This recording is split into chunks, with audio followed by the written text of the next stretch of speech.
Hi guys, Cliff here.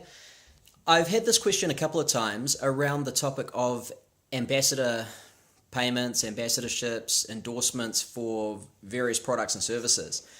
And I think one of the interesting things to look at here is first and foremost, we need to look at whether any opportunity is the right one for us. So we need to consider that if we're offered an ambassadorship or we're offered some sort of paid endorsement, whatever it happens to be for any product or service, it needs to be for something that we love and that we're into. And so usually that takes the place of something that we're already endorsing, we're already recommending, and we're doing that for free. And then we get the opportunity to perhaps make that something more and have that become one of our income revenue generators. But if it's not something that we're completely comfortable with, or we think that maybe it's not sustainable, maybe it doesn't fit with our values and ethos, then we certainly shouldn't do it. So that goes back to our 4Ds of time effectiveness. The first one being dump it. If it's not something that is completely congruent with your values and ethos, don't even think about it. Don't consider it. Say, no, it's not the right opportunity for me. Thank you very much. But where it is something that's congruent with our values and ethos, it's something we're already perhaps recommending, endorsing anyway, then we need to begin to think about how this could work. So one of the most important things is that we consider what our time is worth. And there's some very good calculations and exercises in both the Time Rich Practice book and the Time Rich Practice course for evaluating what you're worth and what your time is worth in your health business.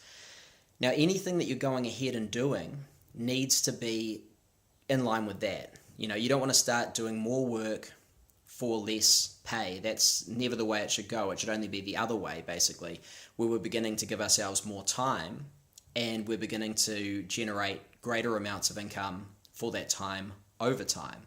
So that's the first thing to consider. What is the time involved? What is the remuneration going to be? And does it fit in?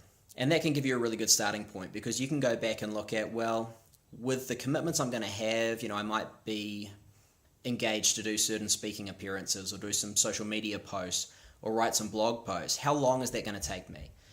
And does what the company is prepared to pay, does that make sense in relation to that time? So that's the first thing to consider.